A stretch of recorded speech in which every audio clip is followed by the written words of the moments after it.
sa good works.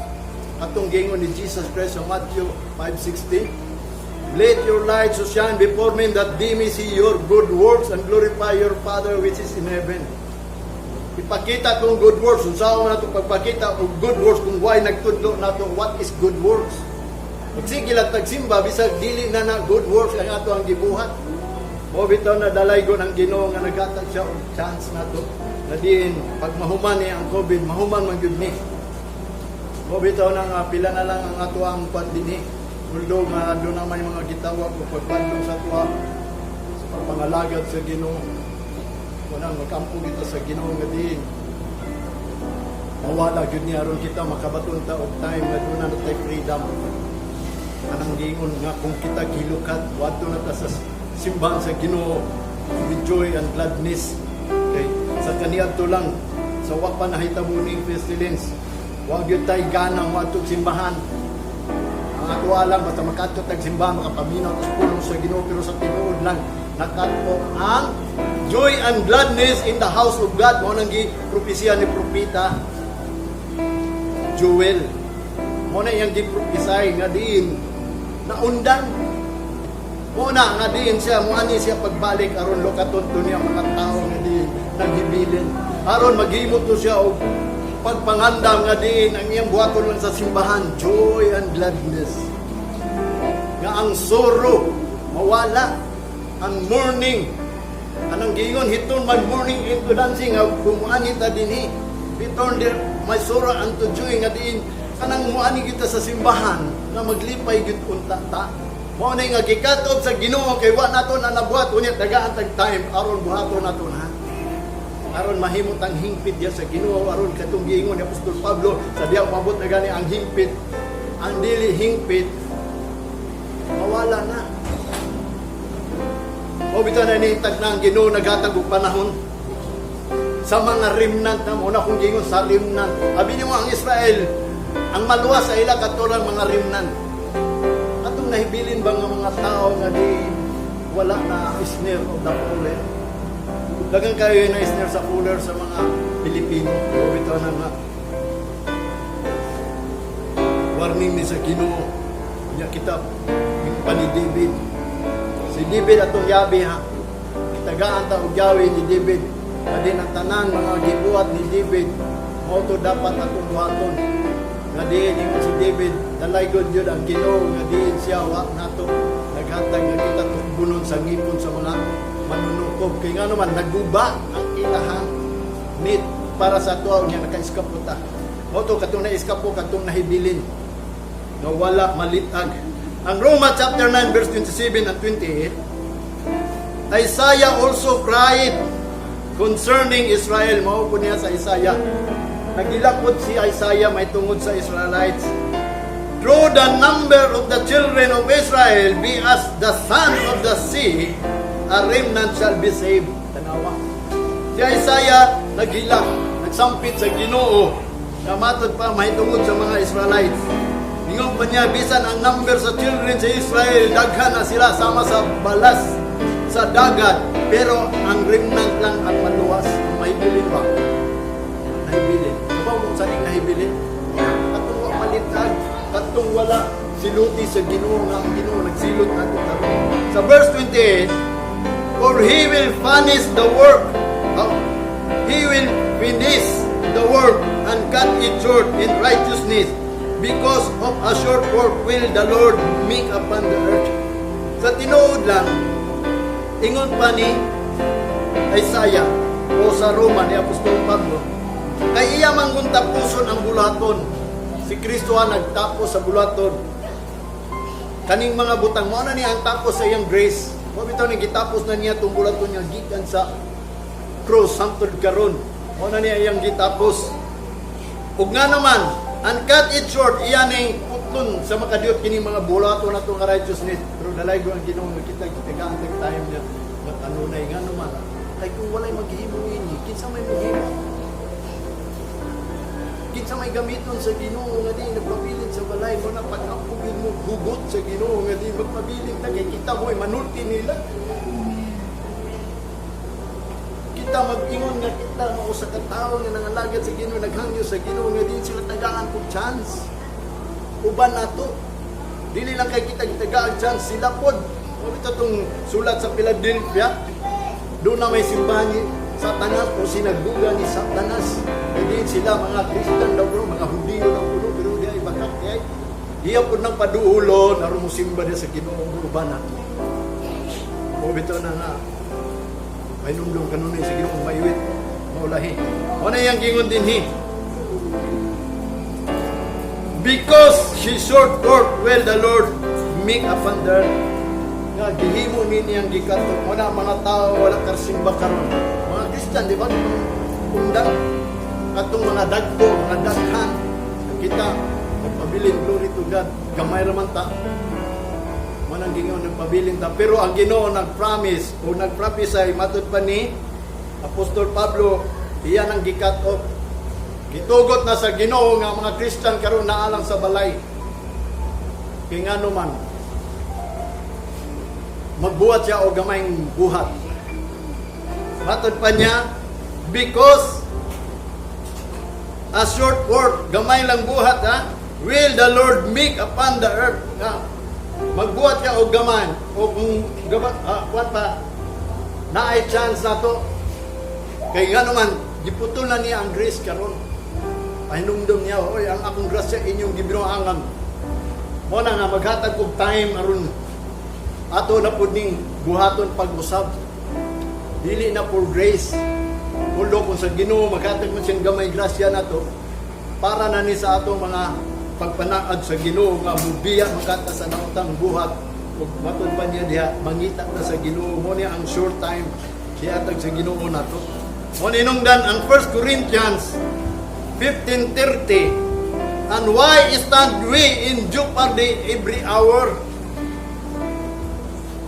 mo ninungdan ningon siya I protest by your rejoicing which I have in Christ Jesus our Lord I die daily. O ni ang giprotesta gyud ni Apostol Pablo kung basahon lang nimo ning tibuok chapter abi nimo sa tinuod lang kining time nga yatag sa Ginoo tumban niya ang kaaway nato wala na po ninyo ibasa ni tanan take lang na po niya ang verse 30 pero dito unahan sa verse niya dito gyud niya gisulti nga diin tagaan taghigayon aron ingnon sa Ginoo nga diin maabot ang tax na natumba na ko ang atong ang kaaway nato.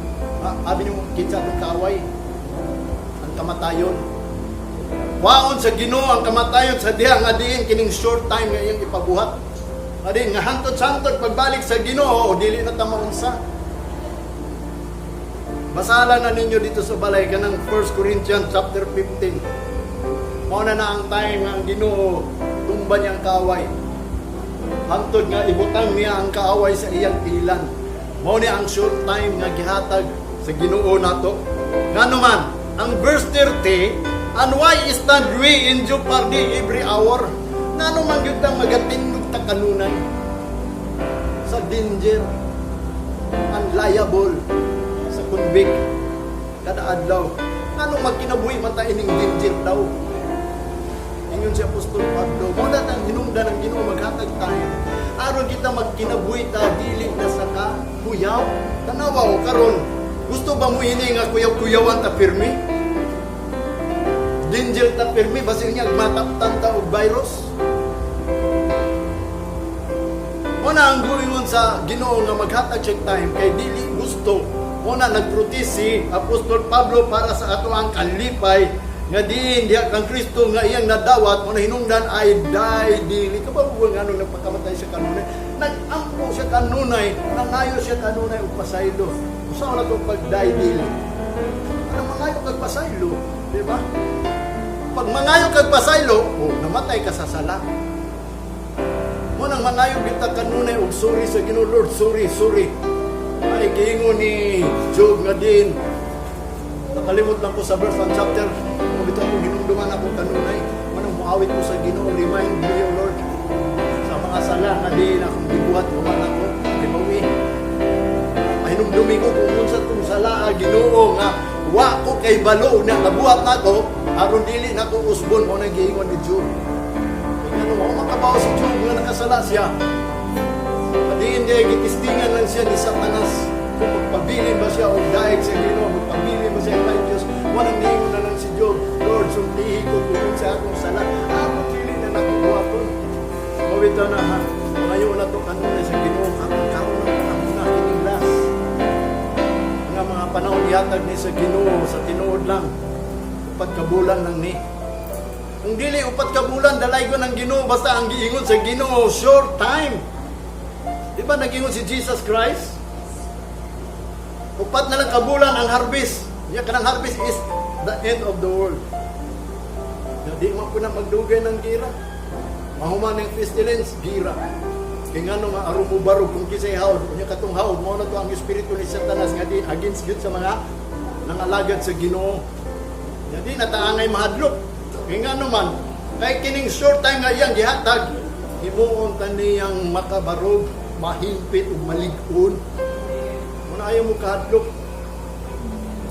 Kaning mga pulungan ni wala ni gisulti sa mga magwawalik, kaya nga naman tinago ni. Pero gireveal ni sa ato, kaya nga naman, mo nang giingon ako sa inyo nga, kita ang Church of Philadelphia. Gi-open sa Ginoo ang yawi ni David, nga ng mga pulong ni David, gipasabot na ito kung sa atong buhaton. Mo nang niingon si David na kung nainunduman, open to me the door of righteousness. Abli ka na mo ang putahan sa pagkamatarong. Kung inungdan kabalo ko sa mga buhat sa pagkamatarong, ako rin itudlog ninyo ko. Pero kiniusalan ni kawarning, adi ang Ginoo ngayon, nagawarning na ito. Kung di gusto ang Ginoo, na kita magpuyok, na matod pa niya, injo parde every hour. Kanang kuyawan ng tapirmi, paguman ining COVID. Sana po isunod? Ano po danger kay sabi ni mo ang tao daw kuno ingon pa dito ni Job na ang tao sa babae puno na sa kagubot. Unya ka nang bulaton sa Ginoo wa gyud nagitudlo niya dalay ko ng Ginoo nga ang Ginoo nagtudlo nato kay kining kingdom sa Ginoo mystery ni nagikan pa kaniadto hangtod sa pagbalik sa Ginoo tinago gyud ni. May bawa lang nini atong tao nga mangita. Kung di ka mangita, adi ka paibawon mo, bitaw na ningon, ask, and it shall be given unto you. Seek, and ye shall find. Knock, and it shall be open. Mo bitaw ni pangayog yun ni nako, Lord, kung sa mag-among buhaton, di sa atubangan, aron kami mahimong hingpit di kanimo, nga dawaton nimo ang among mga pagsimba, kada adto na mo sa simbahan.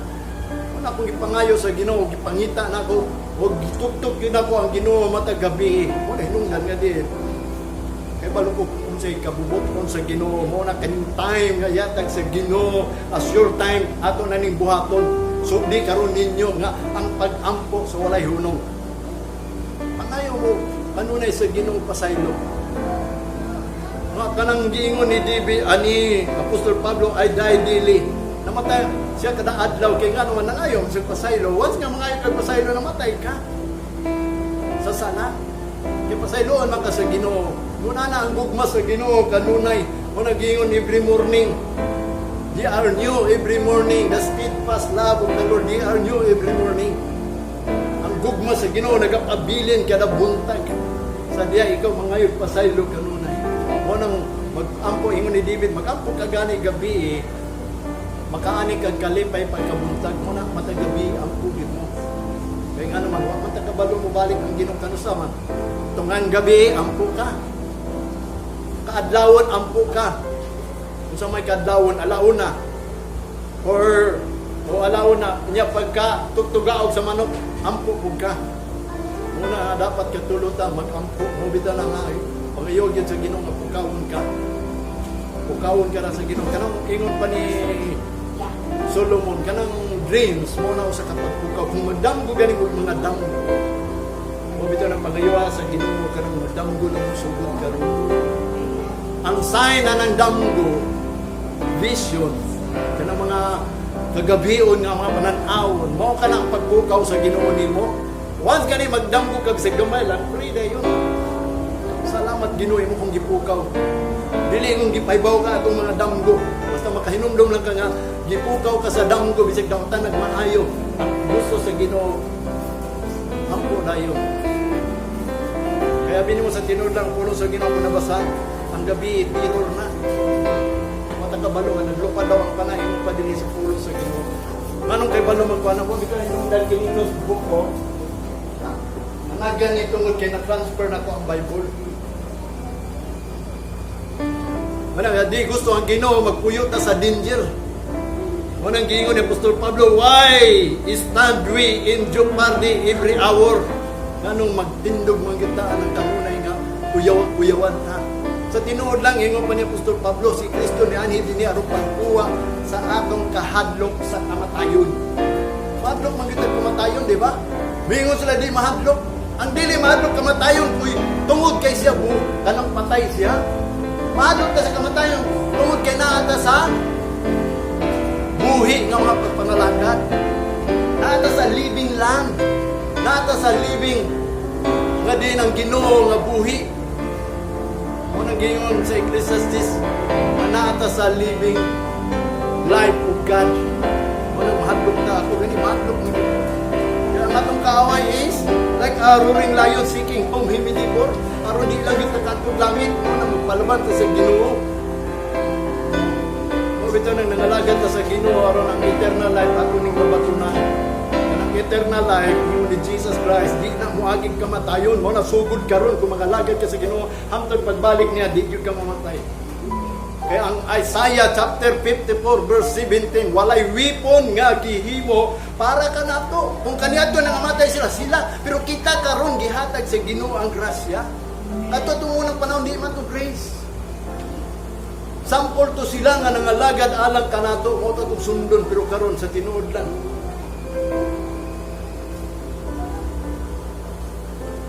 Way weapon nga gihimo sa Ginoo. Mo na usay ang tao di na lang ganahan wa atong pangalagad kay wa may pasalig nga di ang ilang gipasalig nga ang Ginoo ang gugma ang Ginoo grasya sa tinuod lang ang gipasalig sa Ginoo walay makaisnat sa imong kinabuhi.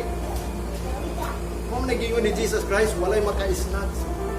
Kanang everlasting nga imong dawaton dili na mo pass by date and come into judgment. Matod pa sa John chapter 5 verse 24. Dawat kang Kristo mata eternal life mo nang di ta angay madlok mo nang nay mga pulong dito if God is with us who can be against us what man can do to us if God is with us so may mahimo sa tao nga ni kana ulo na atay mga kadlok tungod kay ang atong kusog mo gamay ra tong kusog pero ang Ginoo matag kanon na atong kusog lipayo na to ang joy ang Ginoo kay ngano maningon sa Nehemiah the joy of the Lord is our strength. Kadi makalahot tay ta mao ni kung mahuman gani ning tubig kung mahuman ni mo ni nga ang time sa Ginoo gihatag 4 months lang pat nagkabulan na isulat yun na diri sa kasulatan. Mo nang ningon siya Jesus Christ the same yesterday today and forever. Ug ang revelation na gaingon who was and is to come. Siya kaniadto ug ang karon ug ang umalabot ug ang mga pulong gisulti kaniadto mausad na karon and is to come ug ang umalabot o na nga diin kining tanang mga pulong mao na ni ang final ang pagtawag sa Ginoo nato sa tinuod lang kining bulaton sa Ginoo sekreto ni kaniadto. Pero dalay ko ng Ginoo nag-reveal ni sa ato. Ingon pa diri sa Roma chapter 9 verse 28. For he will finish the work and cut it short in righteousness because of a short will the Lord make upon the earth unsan short ngayong giikuan para sa mga for the remnant and for the chosen and for the elect. Atong mga nahibilin katong mga pinili o katong mga gi-elect niya o ikaw diri ka o katong mga pinili dinhi ka o katong naibilin o pabilin mo gader tatanan o bitay nung daningon siya sa Matthew chapter 22 verse 14 mo siguro to many are called but few are chosen.